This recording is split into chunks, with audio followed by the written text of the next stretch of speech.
Bueno, pues gracias a Dios por los testimonios y también por este repaso que se está haciendo de las Sagradas Escrituras, en este caso con el tema de Proverbios, ¿no?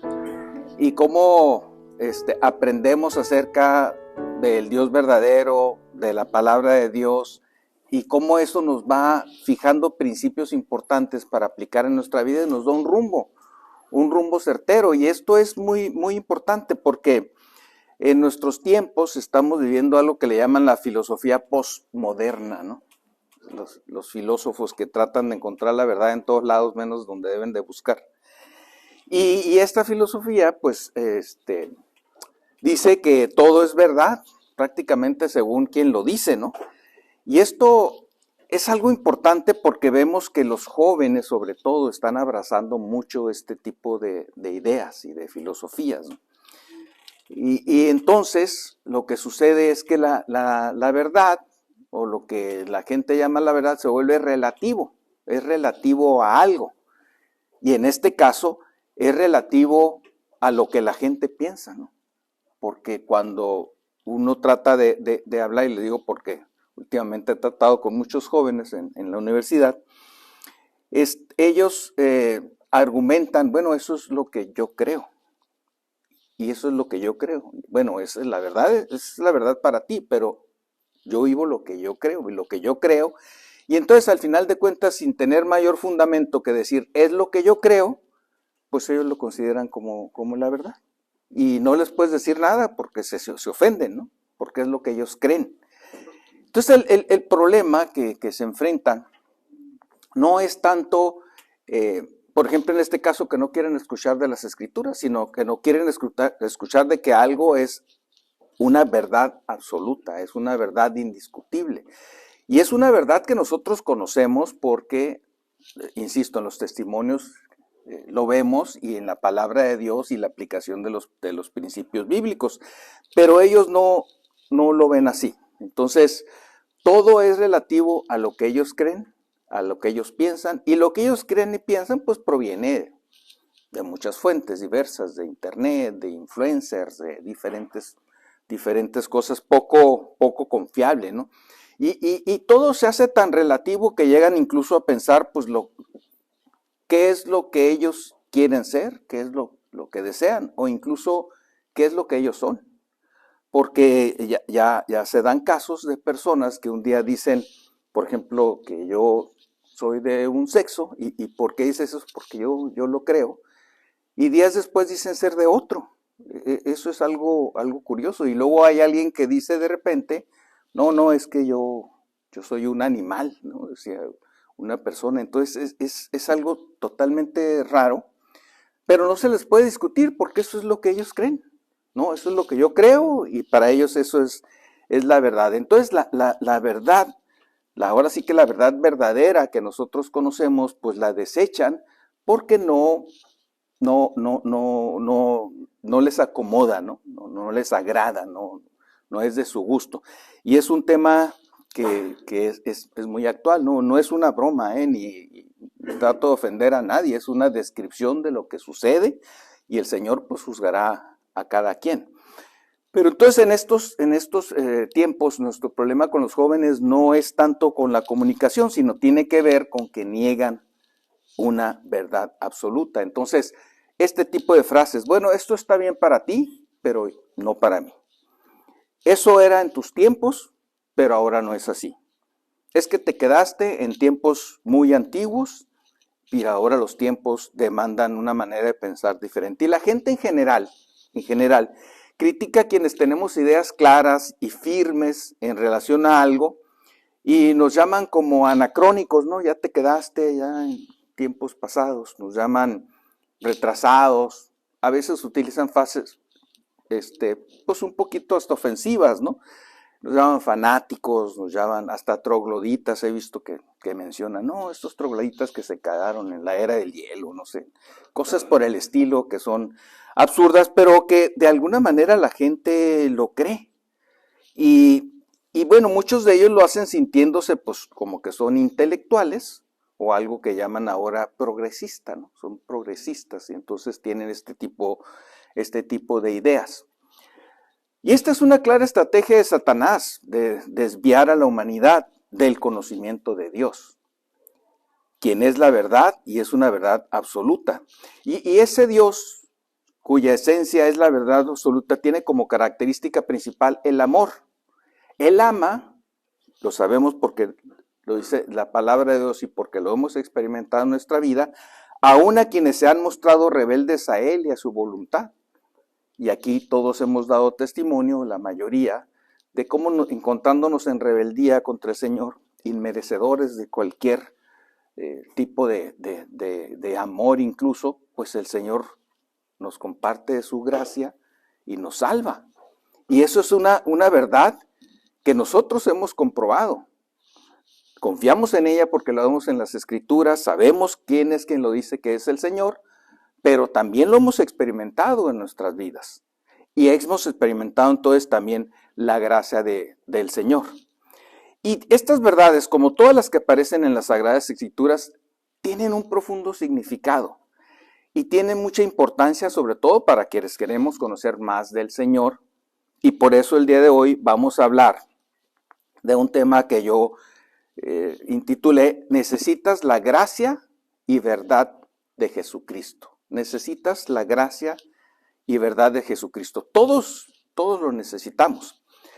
Y obviamente que hay un texto que es muy claro en este sentido, que se encuentra en Juan, el Evangelio de Juan, el capítulo 1, y el versículo 14, que dice, y aquel verbo, refiriéndose al Señor Jesús, que estuvo en la creación, como nos describe en el versículo 1, que fue por medio de él que todas las cosas fueron creadas, aquel verbo fue hecho carne y habitó entre nosotros. Y vimos su gloria, gloria como del unigénito del Padre, lleno de gracia y de verdad. Lleno de gracia y de verdad. Voy a mencionar varios versículos, entonces les pido si nada más anoten por ahí la referencia para no detenernos, también atención a las personas que nos van a oír. Y ahí está el video el audio para que después lo puedan repasar, pero vamos a dar las citas bíblicas, ¿no? Entonces aquí vemos cómo Jesús es la encarnación de la gracia y la verdad. Dice, aquel verbo fue hecho carne, es una encarnación, y habitó entre nosotros y vimos su gloria como del unigénito del Padre, lleno de gracia y de verdad, como del Hijo único del Padre, lleno de gracia y verdad, y nos revela la maravilla de la encarnación. Dios mismo tomó forma humana en la persona de Jesucristo y no vino como algunas personas piensan, como maestro, como profeta, como líder, como el primer comunista. Ha habido muchos calificativos que le han dado al Señor Jesucristo, sino que vino como la plena revelación de Dios, lleno de gracia y de verdad. Y esto es algo que nosotros debemos valorar muy, muy, muy bien. El apóstol Juan nos revela que Jesús es la manifestación plena de Dios en la tierra y lo describe con estos dos calificativos de gracia y verdad. Y estos dos conceptos son muy, muy importantes, son fundamentales para poder entender la magnitud de la obra de Cristo y poder entender un poco del carácter de Dios. Por eso vamos a revisarlos, analizarlos un poco más a fondo. Entonces necesitas la gracia y verdad de Jesucristo. Y en primer lugar vamos a ver qué significa la verdad.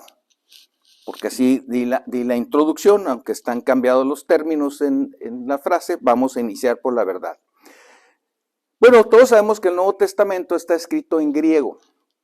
Y el griego es una lengua muy, muy rica, a diferencia del español o del inglés, incluso de otras lenguas que son más sencillas y que ponemos el mismo calificativo a veces a una cosa o a otra, pero es interesante revisar desde su raíz, ahora sí que grecolatina, para que nosotros podamos entender más la amplitud de los conceptos. Por eso a veces cuando revisamos una versión que es más antigua, que algunos de ustedes han estado haciendo ahora con el repaso de Proverbios, pues nos damos cuenta que aquí lo traduce de otra manera, actualizaron el vocablo y ahora realmente quiere decir lo mismo, actualizado, pero un poquito nos enriquece el saber cuál es el origen y el significado, ¿no? Por ejemplo, ¿qué significa verdad? La palabra verdad tiene varias formas en que se escribe en las Sagradas Escrituras, y la primera es la palabra aletheia. Aletheia es la palabra, el vocablo que se utiliza en griego para verdad. En el Nuevo Testamento, fíjense, varias de las palabras se traducen como verdad. Y es muy interesante porque hay un número muy importante de menciones en el Nuevo Testamento de esta palabra. Y bueno, tiene matices distintos cuando lo vemos en su interpretación original. Por ejemplo, la palabra aletheia es verdad absoluta y realidad divina. Entonces, significa lo que es real, lo que es cierto, lo que es confiable. Es, digamos, la verdad en su forma más pura. Es la verdad divina y se utiliza en las Sagradas Escrituras para describir la verdad de Dios, de Cristo y del Evangelio. Entonces ahí nosotros podemos entender que nos está afirmando, nos está estableciendo de la verdad absoluta, si vamos al versículo, que viene contenida en el Señor Jesucristo. La verdad de Dios, la verdad de Cristo, la verdad del Evangelio. Y por ejemplo, el Señor Jesucristo se describe a sí mismo en un versículo que conocemos en Juan 14:6, cuando dice, Jesús le dijo, yo soy el camino y la verdad y la vida. Nadie viene al Padre sino por mí. Fíjense esta declaración tan importante. Soy el camino. Y nosotros entendemos que se refiere al camino de la salvación. Dice, soy la verdad. Dios es la verdad. Y Él es uno con Dios, como sabemos. Entonces dice, yo soy la verdad. Soy un punto fijo. Soy algo que existe, algo que es y que no cambia. Y soy la vida eterna. Por medio de mí se logra la vida eterna. Y dice, nadie viene al Padre sino por mí, porque Él forma parte del Padre. Entonces aquí se establece esta palabra aletheia, que significa que Cristo es la verdad absoluta. Cristo es la única revelación genuina de Dios en la carne. Hay otro pasaje paralelo que se encuentra en Juan 8:32. Y el Señor dice, conoceréis la verdad y la verdad os hará libres. Este pasaje, cuando leemos esa frase sacada de contexto, y lo digo así porque hay escuelas que lo sacan de contexto y entonces le dan a la verdad una interpretación relativa, ¿no?, de las que estamos hablando. Dicen, conoceré la verdad y la verdad os hará libres, y entonces ellos dicen que la verdad es el estudio, el conocimiento, y que estudiar los va a hacer libres. Por ejemplo, en la escuela donde estudió aquí el arquitecto, esa es la frase, ¿no?, que la caracteriza. Pero antes de eso, el Señor dice que si hacemos su voluntad, entonces me conoceréis, y conoceréis la verdad, y la verdad os hará libres. Es decir, Él es la verdad. Se define a sí mismo como la verdad. Y solo Él puede liberar del pecado y la mentira. Entonces, esta palabra, que es la que más se utiliza como gracia, aletheia, significa pues el Dios absoluto, ¿no? Luego viene otra palabra que se llama aleithenos, que es la verdad genuina y auténtica. Y es algo que no es falso, y se usa también para referirse a Dios, a Cristo y al verdadero culto a Dios. Por ejemplo, esta palabra se utiliza en Juan 17:3, donde dice, y esta es la vida eterna, que te conozcan a ti, el único Dios verdadero, y a Jesucristo, a quien has enviado. Fíjense cómo nos va ampliando el concepto, pero sigue hablando lo mismo, de una verdad absoluta que es en el Señor. Esta es la vida eterna, que te conozcan a ti, el único Dios verdadero, y a Jesucristo, a quien has enviado. Y qué importante es en este contexto en que fueron escritas las Sagradas Escrituras, que se hable del único Dios verdadero, porque sabemos cómo en ese momento que estaba en el mundo dominando los romanos, pues los romanos tenían muchos dioses, que es curioso porque no eran dioses que ellos hubieran creado, sino que eran dioses que habían copiado de la civilización griega, nada más les cambiaron de nombres, los actualizaron, le dieron un reset, dijeron estos son nuestros dioses, ¿no? Los griegos habían creado algunos dioses que pues evidentemente eran falsos y que también pues Pablo los evidenció cuando fue a Atenas, y al estar viendo todos los monumentos que había de los dioses y de repente se encuentra una placa al Dios verdadero, le dice, yo les vengo a hablar de ese Dios verdadero. Y cuando empieza a platicarles de Dios, se perdieron, dijeron, estás hablando de cosas que no concebimos, y lo corrieron de ahí. Pero está hablando del Dios verdadero, del único Dios. Y aquí la palabra de Dios nos dice que efectivamente, que te conozcan a ti, el único Dios verdadero. Es decir, podrá haber muchos dioses, diosesitos hechos por el hombre, porque todos los demás han sido hechos por el hombre, y los adora el hombre de esta manera, a pesar de que ellos los han hecho, y es sabido por ellos. Sin embargo, el Dios verdadero, el que es la verdad, es Dios Padre y Jesucristo, quien ha sido enviado por él para encarnarse y venir a salvarnos de la perdición. También enfatiza que Dios es el único y auténtico Dios. O sea, todo lo demás que alguien pueda considerar como una divinidad está equivocado. El único, el verdadero y auténtico Dios es Dios Padre. Otro pasaje paralelo lo encontramos en Apocalipsis 3:7, donde dice, escribe al ángel de la iglesia en Filadelfia. Esto dice el santo, el verdadero, el que tiene la llave de David. Y sabemos que ahí está hablando el Señor Jesucristo, que le está dando instrucciones, ¿no? Y dice, escribe al ángel de la iglesia en Filadelfia. Esto dice el santo, el verdadero. Jesús es el santo y el verdadero, en quien podemos confiar plenamente. Y entonces esas son verdades inmutables, son verdades que no cambian, que han sido siempre y seguirán siendo. Hay otra tercera palabra que se utiliza para hablar de la verdad en las Sagradas Escrituras, que es la palabra aletges. Aletges, que es algo que es veraz, que es algo que no es falso. Se utiliza para describir a personas y también testimonios confiables. Personas confiables, testimonios confiables. Por ejemplo, en Juan, el capítulo 8, 13 y 14, dice, entonces los fariseos le dijeron, tú das testimonio acerca de ti mismo, tu testimonio no es verdadero. Respondió Jesús y les dijo, aunque yo doy testimonio acerca de mí mismo, mi testimonio es verdadero, porque sé de dónde he venido y a dónde voy, ¿no? Tiene un poquito de relación con lo que se hablaba ahorita de proverbios, ¿no? De que la gente habla bien de sí mismos. Un poco es lo que le están reclamando. Tú das testimonio acerca de ti mismo, entonces tu testimonio no es verdadero. Y él dice, yo doy testimonio acerca de mí mismo, pero mi testimonio es verdadero porque sé de dónde he venido, vengo del Padre y a dónde voy, al Padre, ¿no?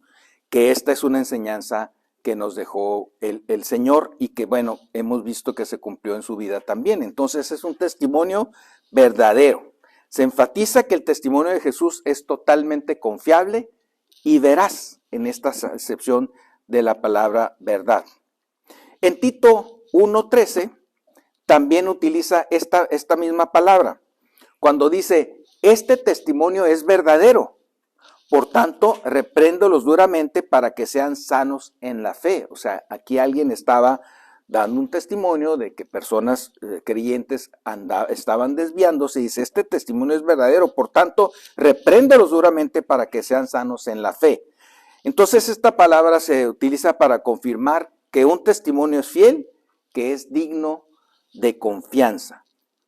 Tenemos una cuarta palabra que se denomina en griego aletheio, y es actuar con verdad. Es decir, no solo conocer la verdad, sino vivir la verdad y expresar la verdad, compartir de ella con sinceridad. Efesios 4:15 utiliza este vocablo, dice, sino que siguiendo la verdad en amor, crezcamos en todo aquel que es la cabeza, esto es Cristo, siguiendo la verdad en amor. Implica entonces vivir en la verdad, en amor y con sinceridad. Siguiendo la verdad en amor, crezcamos en todo aquel que es la cabeza, esto es Cristo, que es un propósito que tenemos también como creyentes. Otro pasaje paralelo que encontramos donde se utiliza este vocablo es Gálatas 4:16.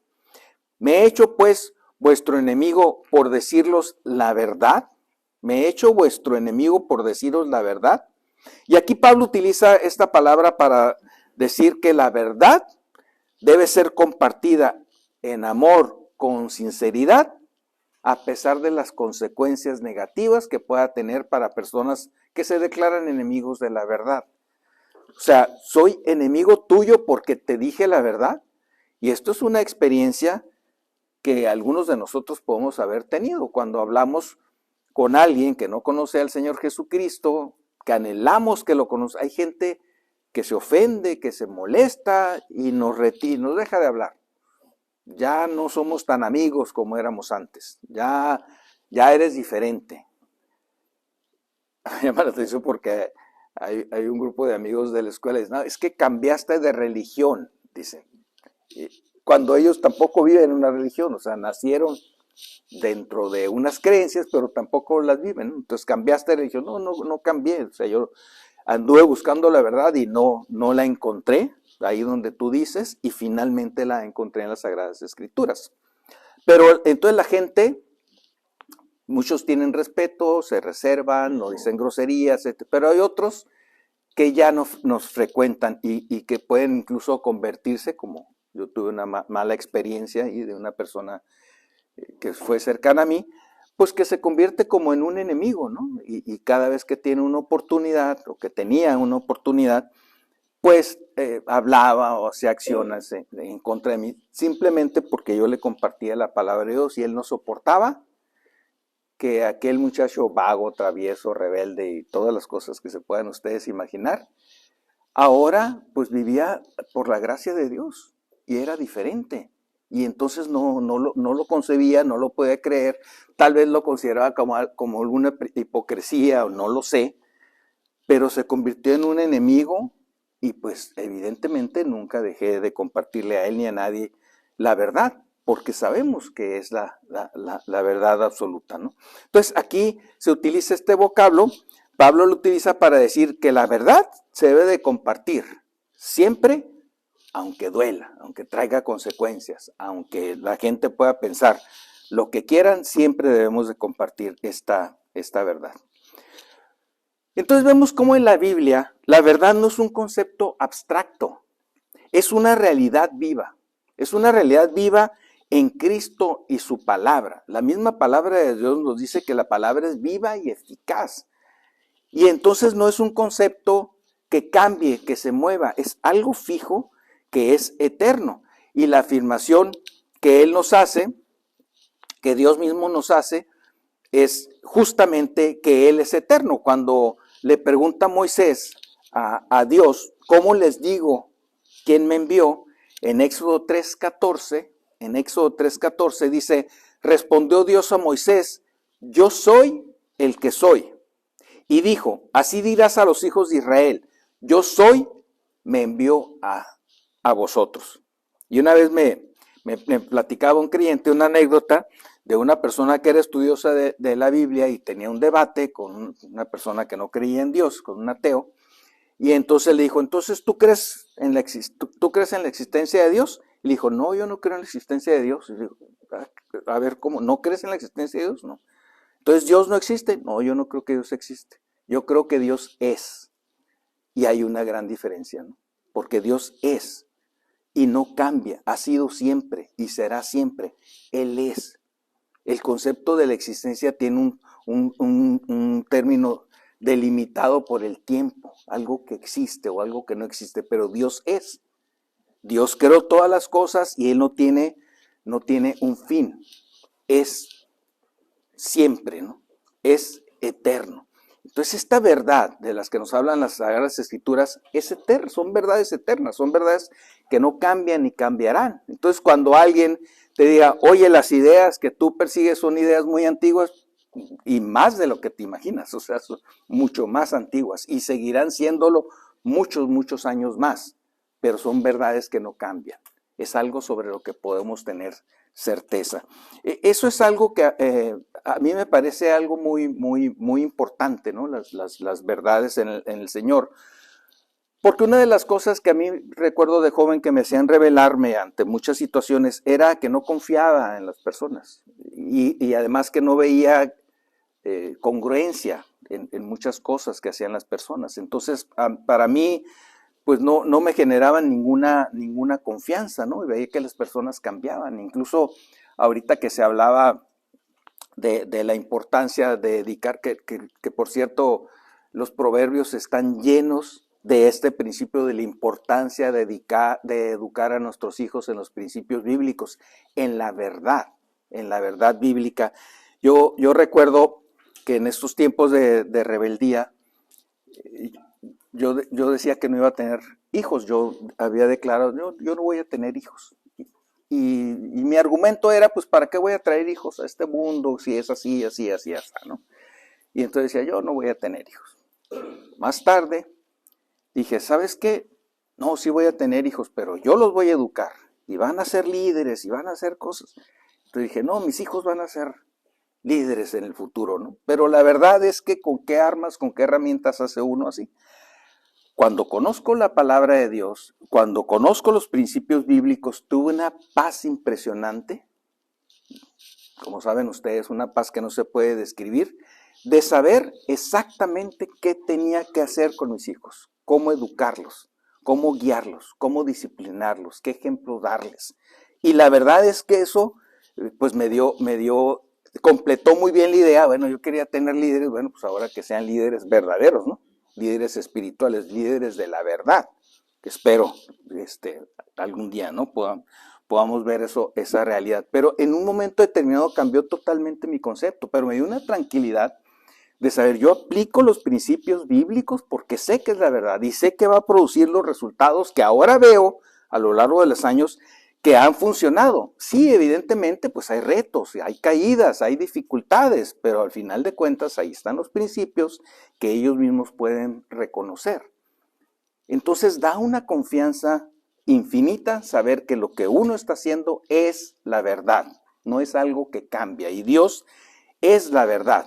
Entonces vemos a través de estos vocablos que Cristo es la verdad absoluta, que Dios es el único Dios verdadero, que el testimonio de Jesús es 100% confiable y que debemos vivir y hablar con la verdad.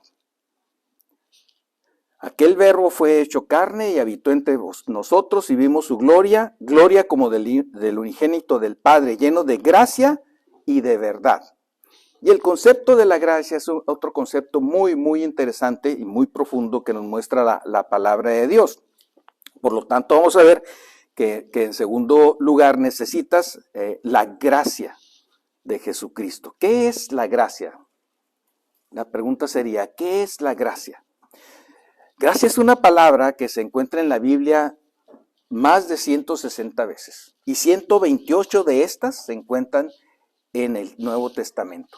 Este es un atributo divino sobresaliente en nuestra época, porque esta ha sido llamada por algunos la era de la gracia. Entonces es un atributo divino, y puesto que cada una de las personas de la Trinidad es Dios, la gracia se encuentra presente en cada una de ellas, en Dios Padre, en Dios Hijo y en Dios Espíritu Santo. En el Nuevo Testamento escrito en griego existen varias palabras que se traducen como gracia y cada una tiene matices interesantes. Vamos a revisar estas definiciones también para tenerlo un poquito más claro y los pasajes también donde se encuentran. Y el primero de ellos se dice charis.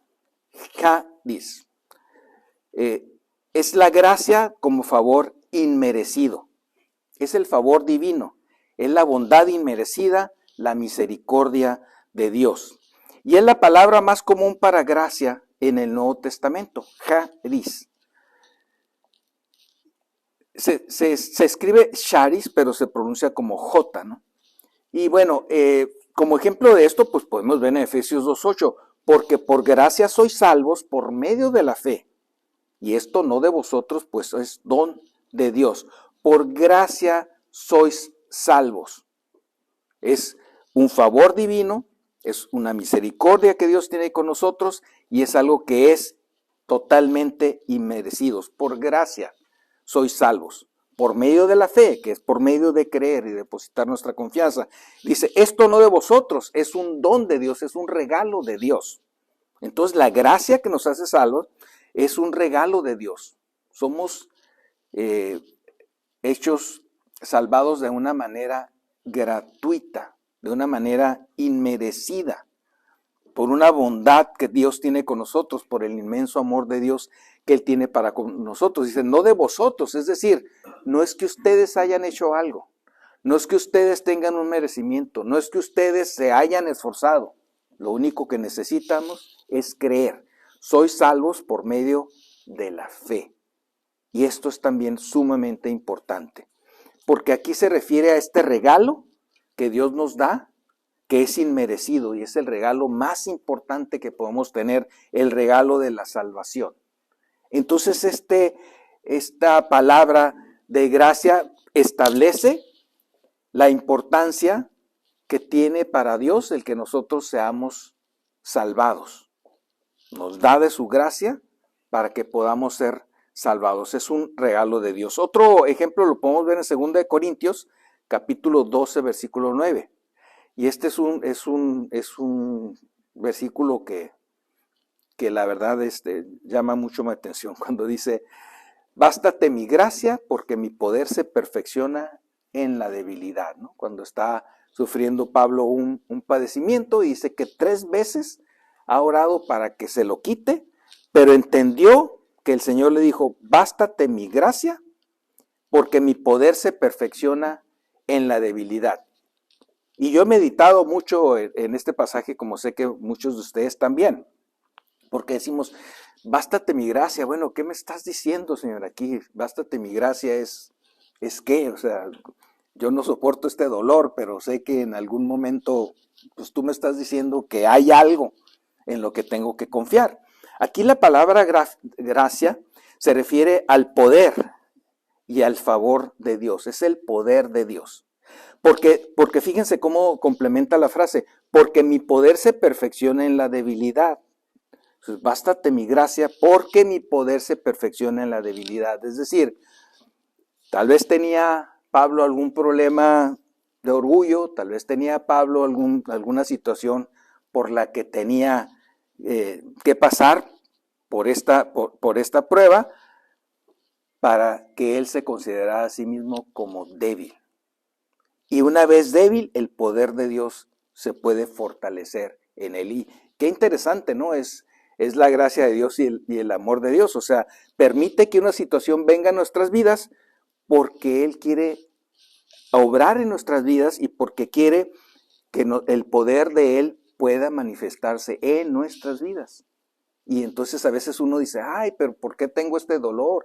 ¿Por qué me va así en mi trabajo? ¿Por qué tengo esta situación? Y el Señor dice, bástate mi gracia. Esta acepción es el poder y el favor de Dios. En este caso, sostiene a Pablo en su debilidad, pero esto aplica a cada uno de nosotros también en cualquier circunstancia. Ahí está el poder de Dios que se perfecciona en la debilidad. Es cuestión de reconocer nuestra debilidad, de quitar todo orgullo, porque siempre viene en nosotros este deseo, al menos en mí, siempre de hacer las cosas por uno mismo, siempre incluso a veces las cosas espirituales, ¿no? A veces uno quiere de alguna manera forzar a las personas, entonces está la carne ahí obrando y evidentemente es un estorbo para que las personas puedan conocer al Señor Jesucristo, pero lo forzamos o a veces, como tengo que confesar y le pedí perdón al Señor hace poco, sucedió una situación así, ¿no? Una persona que hace años, cuando trabajaba en el gobierno del estado, tuve un accidente muy fuerte en la ciudad una ciudad de Sonora, en un pueblo de Sonora. Total que unos fierros atravesaron uno de sus pulmones, tenía agua, estuvo muy grave, ¿no? Y todo ese tiempo pues yo estuve orando por él, estuve mandando mensajes, estuve al pendiente. Gracias a Dios el Señor lo sacó de esa situación, le hablé del Señor, y él rechazó, pero tajantemente, ¿no? Y recientemente vi una publicación que decía, pedimos sangre para esta persona porque está muy grave en el hospital. Y yo dije, no, pues ahora no te voy a... Fue lo primero, perdón, pero fue lo primero que, ¿verdad? Pero rechazaste al Señor. Fue lo primero y dije, ay, Señor, perdóname, no tengo que orar por él, tengo que buscarlo, porque de verdad desespera, es la carne en la que entra, ¿no? Entonces nosotros debemos de reconocer que en nuestra carne no podemos hacer nada y que nosotros no somos nada. El poder del Señor se perfecciona en la debilidad, debemos de reconocernos como débiles, como que nosotros no podemos. Y si alguien rechaza el Evangelio, no nos está rechazando a nosotros, está rechazando al Señor y tristemente lo está haciendo, porque eso es motivo de su perdición, desgraciadamente, ¿no? Pero bueno, se dan casos así, y esto es algo que nosotros vivimos, por eso les digo, no es teoría de lo que estamos hablando, es algo que día con día nosotros experimentamos, ¿no? Y bueno, también hay otra acepción de la palabra gracia, que se pronuncia charisma, que es un don de gracia, es el regalo otorgado por gracia. De esta palabra proviene la palabra, por ejemplo, carismático. ¿No? Vemos un ejemplo en Romanos 6:23. Dice, porque la paga del pecado es muerte, mas la dádiva de Dios es vida eterna en Cristo Jesús, Señor nuestro. La dádiva de Dios, aquí se traduce como dádiva, pero en el vocablo original es esta palabra que habla también de la gracia de Dios. Entonces, también se entiende porque la actualización, digamos, del vocablo es correcta, pero viene de esta misma raíz, de la gracia. La dádiva de Dios, que es vida eterna en Cristo Jesús, proviene de la gracia de Dios. Tiene una relación directa, ¿no? La paga del pecado es muerte, lo sabemos, la consecuencia del pecado es muerte, mas la gracia de Dios es vida eterna en Cristo Jesús, Señor nuestro, ¿no? Entonces aquí charisma se traduce como dádiva y se refiere a este regalo de la vida eterna que tenemos en el Señor Jesucristo. Otro ejemplo de dónde se utiliza este vocablo está en 1 Corintios 12:4, donde dice, ahora bien, hay diversidad de dones, pero el Espíritu es el mismo. Hay diversidad de charisma, se traduce como dones. Y sabemos que los dones son regalos que el Señor nos hace, regalos espirituales, para que nosotros podamos ponerlos al servicio de la obra. Entonces, ahora bien, hay diversos dones que provienen, que son consustanciales con la gracia de Dios, pero el Espíritu es el mismo. Y esto se refiere a la diversidad, evidentemente, de los dones que el Señor ha dado a cada uno de los miembros de la iglesia, porque sabemos que cuando nos convertimos al Señor, cada uno de nosotros recibe al menos un don, al menos esta capacidad de servir en la obra en alguna de las muchas áreas en que se puede servir. Entonces hay diversidad de dones, pero el Espíritu es el mismo, estamos unidos por el Espíritu Santo, y eso es lo que nos permite esta unión eterna, ¿no? Entonces, en este pasaje, charisma se usa para hablar de los dones espirituales dados a la iglesia, ¿no? Hay un tercer vocablo que nos habla de la gracia, y es eleos. Eleos. Es la gracia como misericordia. Y el significado de esta palabra es compasión, es una misericordia expresada en acción. Y se usa en las Sagradas Escrituras cuando la gracia de Dios se manifiesta en perdón, en ayuda al necesitado. Por ejemplo, se utiliza esta palabra en Tito 3:5 cuando dice, nos salvó, no por obras de justicia que nosotros hubiéramos hecho, sino por su misericordia, por su gracia puesta en acción para salvación. Nos salvó no por obras de justicia que nosotros hubiéramos hecho, sino por su gracia, por su misericordia, la gracia puesta en acción que nos salva.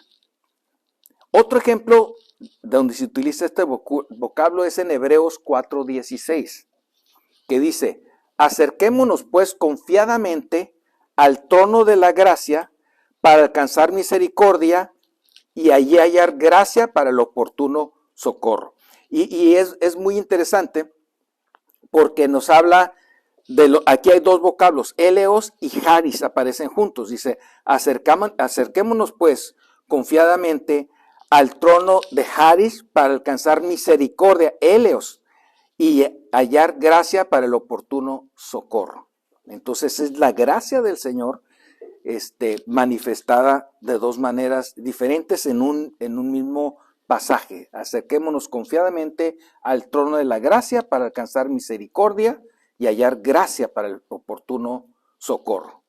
Y hay un cuarto vocablo que es menos utilizado, pero que en las Sagradas Escrituras, que es charito. Charito es la gracia derramada o un favor especial. Y esto es el ser altamente favorecido o el ser lleno de gracia. Y aunque se utiliza en pocas porciones de la Escritura, el ser llenos de gracia se utiliza, por ejemplo, en Lucas 1:28, este vocablo. Y entrando el ángel en donde ella estaba, dijo: salve, muy favorecida, el Señor es contigo, bendita tú entre las mujeres. Le dijo a María que era muy favorecida, es una manifestación de la gracia del Señor.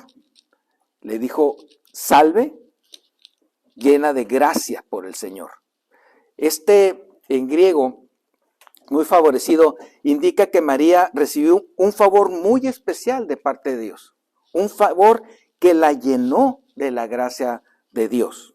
En otro ejemplo, en Efesios 1:6 dice: para alabanza de la gloria de su gracia, la cual nos hizo aceptos en el amado. Es decir, esta palabra que enfatiza la enorme llenura, digamos, del Espíritu Santo, dice que nos hizo aceptos en el amado. En el momento en que nos hizo aceptos en el amado, nosotros fuimos llenos de la gracia de Dios en ese momento. Cuando el Espíritu Santo entra a nuestras vidas, se explica de esta manera.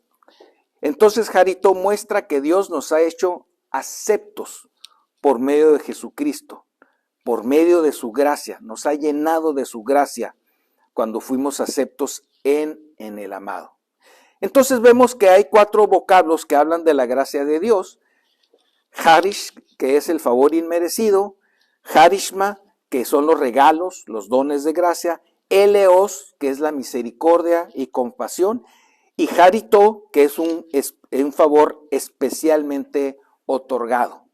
Entonces estos términos nos ayudan a entender la riqueza de la gracia divina, que no solo nos salva, sino que nos fortalece, nos equipa de dones y nos muestra misericordia en nuestras debilidades. La gracia de Dios es muy, muy profunda y muy, muy completa. Insisto, nos ayudan a entender la riqueza de esta gracia que nos salva, que nos fortalece, que nos equipa con los dones y que nos muestra misericordia en nuestras debilidades. Y en tercer lugar, ¿por qué necesitamos la gracia y verdad? De esto que hemos estado hablando, ¿por qué lo necesitamos?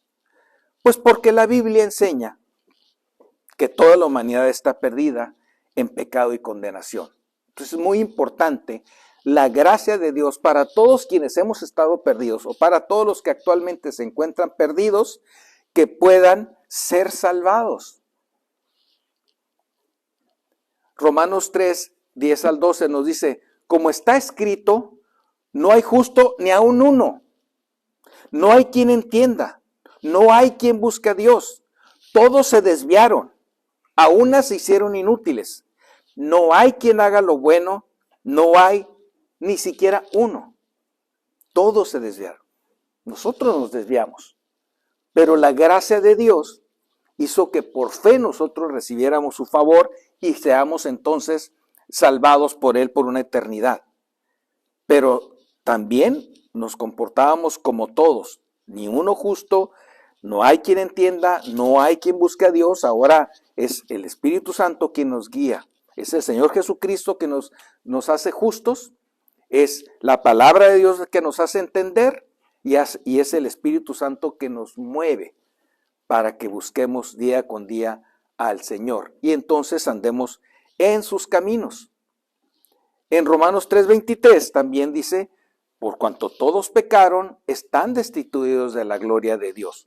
Por eso es tan necesaria para la humanidad la gracia de Dios y la verdad de Dios. Y están contenidos en una sola persona, el Señor Jesucristo.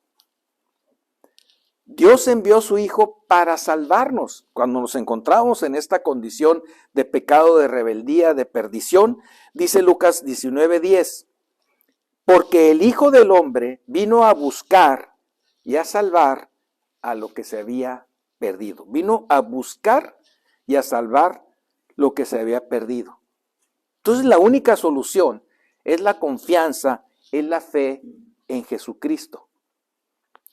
Y es importante que nosotros meditemos en este privilegio que tenemos de haber aceptado al Señor como nuestro Señor y Salvador. Es un privilegio muy grande que debemos de valorar día con día.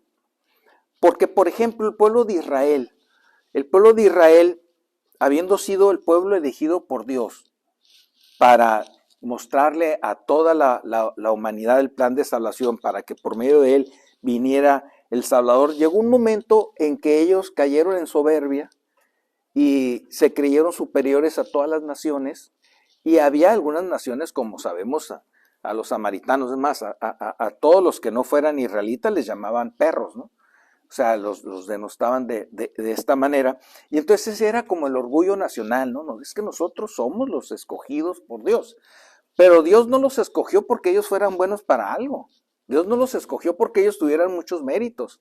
Dios los escogió precisamente porque a través de un pueblo necio, endurecido, iba a mostrarle a la humanidad cómo trataba a él. Y esto es importante porque eso es un símil de nosotros. O sea, Dios no nos escogió a nosotros porque tuvieron muchos méritos y dice la palabra de Dios que nos veamos quiénes somos, ¿no? Hace rato se hablaba de la importancia, que nos recuerda la palabra de Dios, de que no nos juzguemos conforme a nuestros propios juicios, sino conforme a cómo nos ve Dios, que está contenido en la palabra de Dios. Y entonces que podamos tener esa humildad de reconocer nuestras debilidades y sabemos que la gracia de Dios obra en la debilidad y aprendamos, ¿no? No caer en este orgullo, porque a veces en esta frase que yo decía de esta persona, ¿no? Ay, pues no quisiste aceptar al Señor, pues es mi orgullo ahí queriéndolo obligar, queriendo decir, mira, yo sí soy salvo y tú no quisiste, ¿no?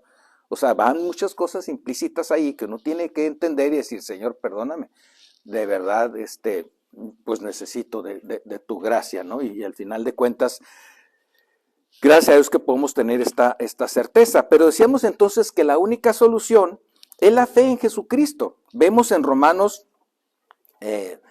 6:23 que la paga del pecado es muerte, pero la dádiva de Dios es vida eterna en Cristo Jesús, Señor nuestro. La dádiva de Dios, que es una expresión de la gracia de Dios, decíamos más adelante. La gracia de Dios es vida eterna en Cristo Jesús, Señor nuestro.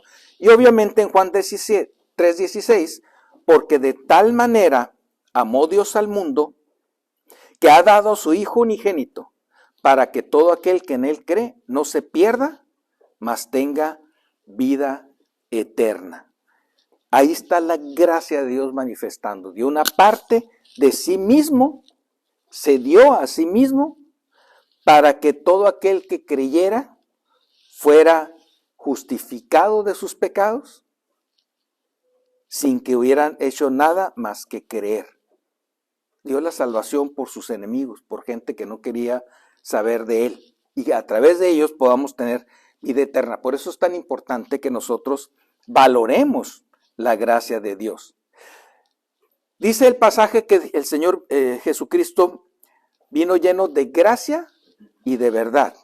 Ambos son atributos esenciales para la salvación.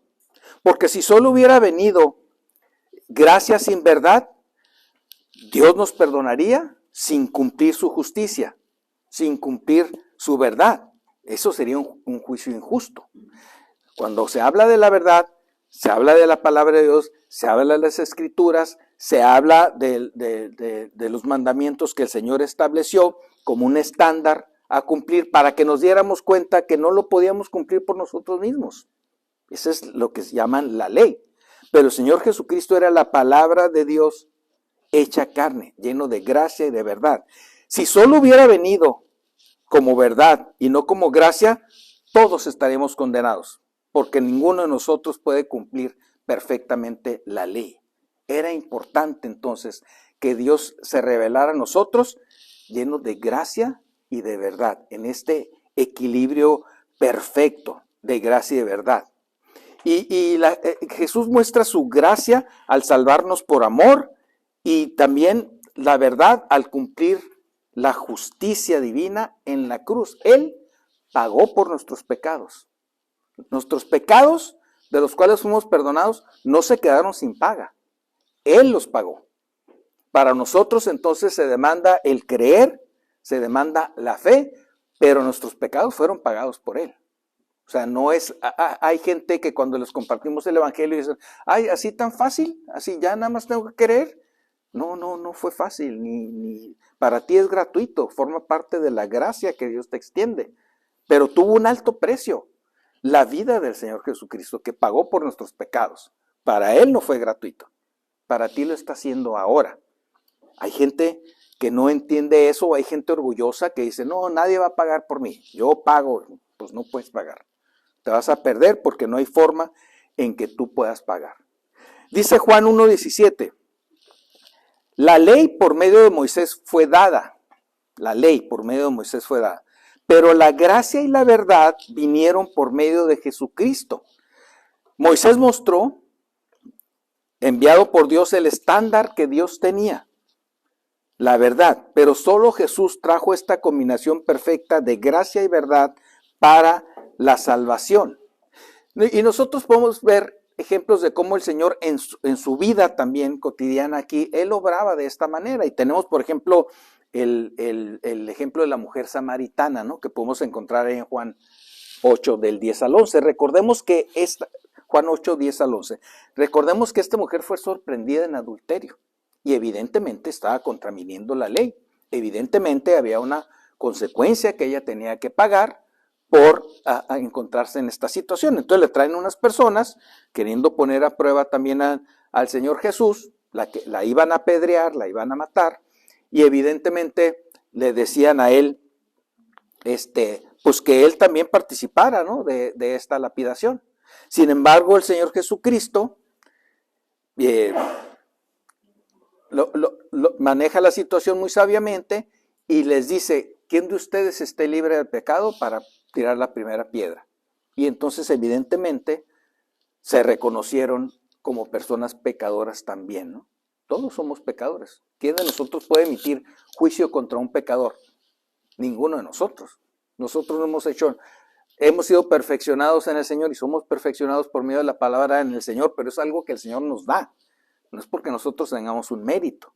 Y a veces queremos pues hacer uso de este mérito, a veces incluso culpando a la gente, ¿no? Yo recuerdo cuando me empezaban a hablar del evangelio que yo estaba teniendo interés, había una persona que por cierto vivía en Ensenada, y entonces nos vimos y platicábamos de estas cosas, íbamos a comer, y le dije, yo era incrédulo, y le dije, ¿sabes qué? Voy a lavarme las manos para comer. Y me dijo, fariseo, lávate el corazón, no te laves las manos. Yo me quedé así, no tengo idea de qué estás hablando, pero me asustó. O sea, ¿cómo que fariseo? No sé ni qué me estás diciendo, ¿no? Entonces no es una manera muy apropiada de compartir el evangelio, ¿no?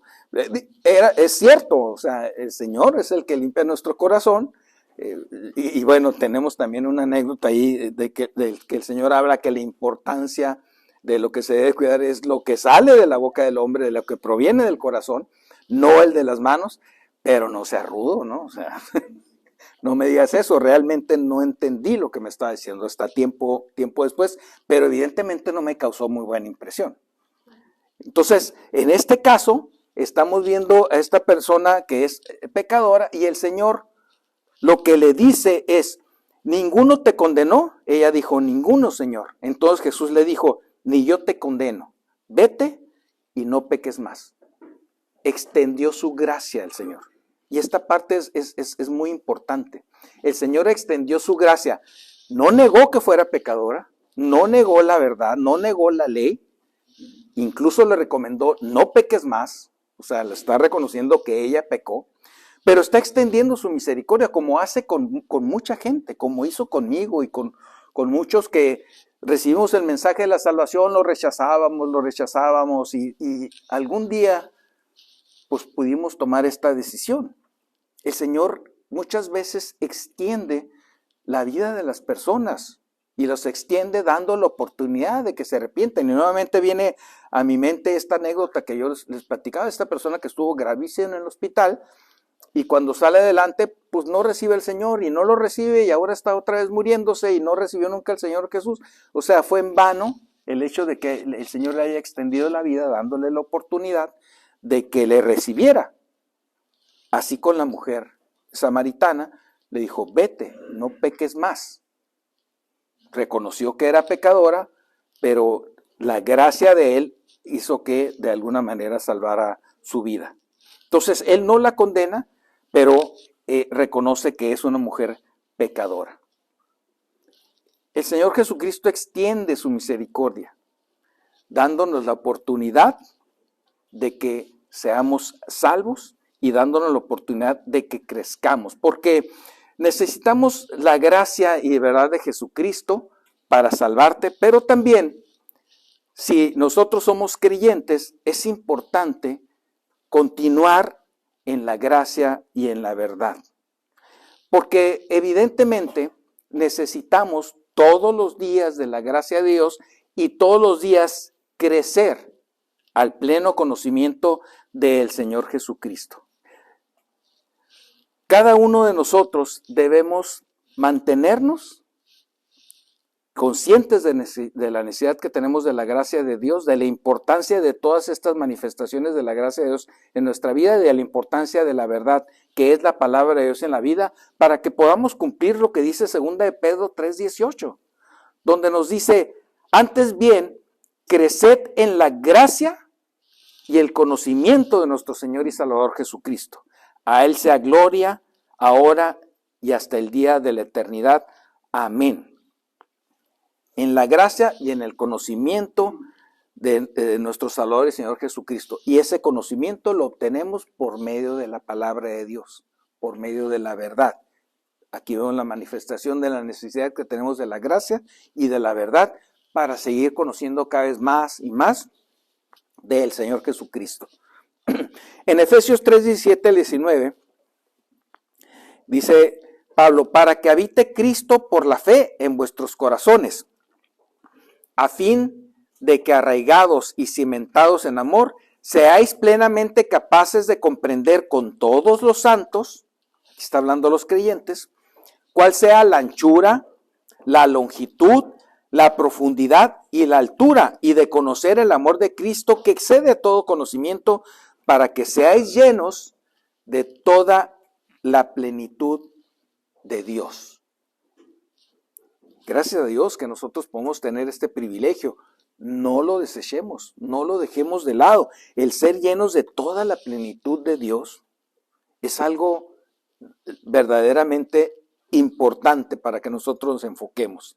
Que seamos plenamente capaces de comprender con todos los santos cuál sea la anchura, la longitud, la profundidad y la altura. Es decir, tener el conocimiento de las Escrituras y de conocer el amor de Cristo que excede a todo conocimiento.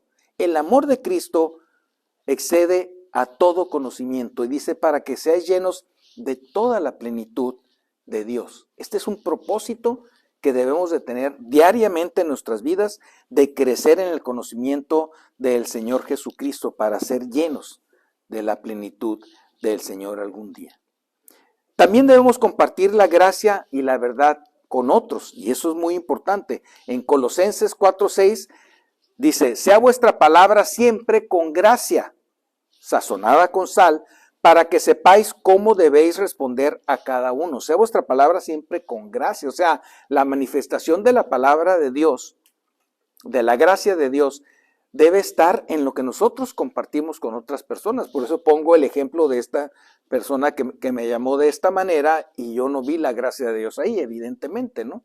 Pero cuando nosotros hablamos con las personas y entendemos la condición de una persona que se encuentra sin el Señor Jesucristo y nos identificamos que un día fuimos así y que por la gracia de Dios fuimos salvados, nosotros también podremos obrar por la gracia de Dios y con la paciencia y el amor que tiene por nosotros podemos tratar con las personas.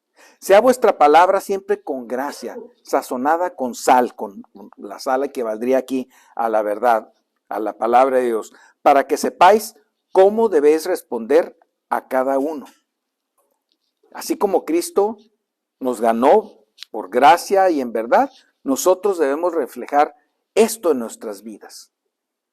Entonces, podemos ver cómo en Juan 1:14 el Señor nos muestra que Jesús es la máxima expresión del amor y de la fidelidad de Dios. Lleno de gracia vino a salvarnos, aunque no lo merecíamos, y lleno de verdad en el cumplimiento perfecto de la justicia y la voluntad de Dios. Solo en Cristo encontramos esta combinación perfecta de perdón y justicia, de amor y de verdad, de salvación y de transformación. Por lo tanto, como creyentes, día con día, nosotros debemos vivir recibiendo la gracia de Dios en todas sus manifestaciones, valorando la gracia de Dios con gratitud y gozo, caminando en la verdad de la palabra de Dios todos los días y compartiendo tanto la gracia como la verdad de Cristo con todas las personas. Que Dios los bendiga.